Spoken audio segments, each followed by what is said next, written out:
很多人都会说尾门不好关哈，我们那个因为气密的关系，其实在关门的时候都会受到一些阻力。我这边教大家一下，像遇到这种情况门没有关好，那怎么办？其实只要对着这个锁具的这个位置，这样子压一下，听它咔一声，这样就关好了。其实根本没有那么严重。其实像这样子的话，这个原理在车门的部分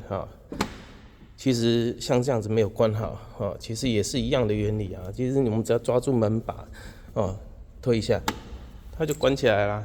那这个方法就是分享给大家。